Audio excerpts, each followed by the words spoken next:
guys, this is Ashley back with another video. Before we get into the video, like, comment, and subscribe to the channel. So let's start off with Doja Cat and The Weeknd. Because, you know, they were at the Super Bowl with their manager and Nicki's manager, Saul XO. Shout out to Saul. And a lot of fans on social media are begging Doja Cat to give The Weeknd a chance. Okay? Well, here's the thing. From what I was hearing, you know, Doja Cat doesn't really want to do the industry relationship type of thing. She's not really interested. People have tried. I heard that The Weeknd was attracted to Doja Cat. He likes her quirkiness and weirdness. And they make good music together. So I would not mind for a Doja Cat and The Weeknd, you know, new couple alert. But I feel like if Doja Cat was going to smash The Weeknd, I feel like she would have already done it by now. If she was going to give The Weeknd a chance, wouldn't she do it now while she's in her prime where she can get the publicity? But I don't feel like Doja Cat's really into all of that. She's a private person. And, you know, The Weeknd is Ethiopian, black, whatever you want to call it. You know, I don't really think she swings that way, even if you're mixed. She has the song Niggas Ain't Shit for a reason. Okay? You know, she didn't make that record for no reason. She might not have had a lot of great experiences with the BBC. But you know what? I feel like The Weeknd can maybe change her stance a little bit.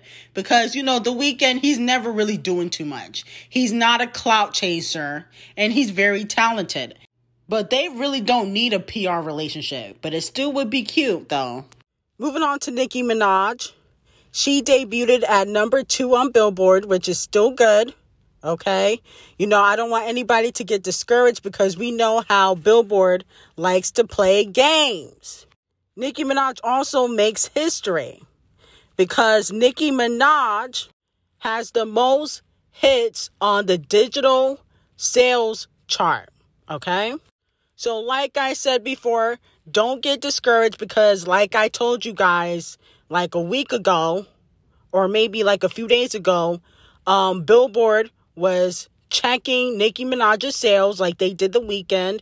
And from what I heard, allegedly, they took sales away because they accused the fans of mass buying, okay?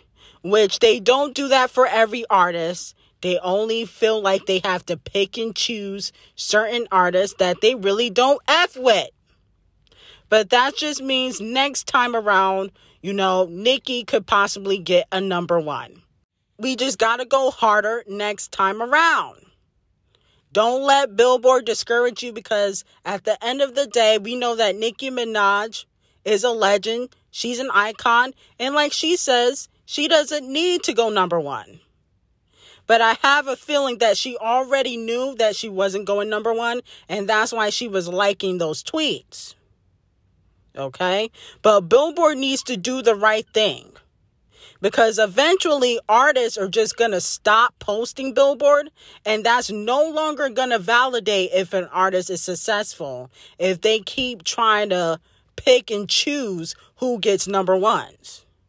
It should go by who has the most sales, who buys the record. It shouldn't go by playlisting. It shouldn't go by radio play. It should go by who actually bought the record like it used to.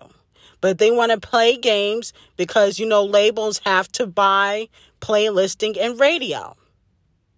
So that's why they pick and choose who gets the number 1. And they don't want Nicki Minaj to get a number 1 because at the end of the day, you know, allegedly, she's still blacklisted. And then on top of that, they want these new chicks to start thriving. Okay? So, like I said before, don't get discouraged. Don't get upset. We just got to move smarter next time around. Don't let them discourage you and try to make it seem like Nicki Minaj can never get another number 1. They just want to discourage the fans. And they actually are trying to get rid of stan culture. They don't like that Nicki Minaj and BTS and Taylor Swift have a big fan base. Okay? So they're really trying to strategically, you know, discourage the Barbs. But it's not really going to work. I feel like next time We can just move smarter and go harder next time around. And let's keep Nicki Minaj in the top 10. Okay? Let's stream bust it and keep her in the top 10. Moving on to Rihanna. She did an interview for Entertainment Tonight because, she was at one of her Fenty stores openings. And she basically said that she still will be releasing music even though she's having a baby. That's what she said in her interview. Now, here's my thing. Girl, you have been saying that you are planning on releasing music for the past 7 years, and you have not done so. Okay? Stop teasing the fans. If you're not going to release music, just say, listen, I don't know when I'm going to release. I have a baby. I got $1 billion empire. I got ASAP the colorist. My hands are tied. That's all she really got to say. I feel like her teasing the fans is kind of a slap in the face. Especially because she would not even have Fenty, the brand, if it wasn't for the music. Okay? I don't know how people could really be navies. Because they are delusional when it comes to Rihanna, in my opinion. They keep thinking that Rihanna, shit don't stink, and she does everything right. Okay? At least I call out my fave. Like I said, I did not care for bussin', but I'm still going to support. But when are you guys going to hold Rihanna accountable for basically teasing y'all for 7 years? At least Beyonce stays quiet. That's one thing I respect about Beyonce. When people ask her for new music, she just stays quiet. She might say, listen, I've been recording, but she don't say soon, soon, soon, like Rihanna. And that's my issue with Rihanna. Stop teasing the fans. We know that you're not releasing no music. And even if you do, okay, because there is a possibility that she could, I don't really feel like the music is really going to sound the same. And, allegedly she got a collaboration with ASAP the colorist in the stash. She can keep that. Moving on to Justin Bieber. I am hearing that he's trying to do a more hip-hop sound or urban sound for his next album. And that's why he was in the studio with Tory Lanez. He's going to be working with a lot of black rappers and black R&B singers. Now, I remember when Justin Bieber was trying to say Yummy, Yummy, Yummy was a R&B song. And he had an R&B album in 2020. Nothing about Justin Bieber is R&B. Okay? I think Justin Bieber wishes he was black. Okay? Because nothing about Justin Bieber is urban and he will never be R&B. He needs to stick to the pop sound. Now, I will say Justin Bieber has some hits. That does not take away from his talent or the fact that he does have some hits under his belt.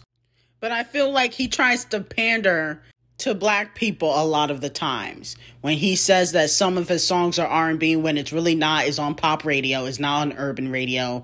And then, he has that clothing line and he was putting on the shirts and pants that racism is evil. No shit, Sherlock. Of course it is. I don't know why you have to pander to black people. We all know racism is evil. Okay, you're selling shirts and having your idiotic fans buy that shit. It's just kind of weird, okay? I'm sorry. Because at the end of the day, everybody knows that racism is evil. You don't have to print it out on shirts. Anyway, like, comment, and subscribe to the channel and have a great day.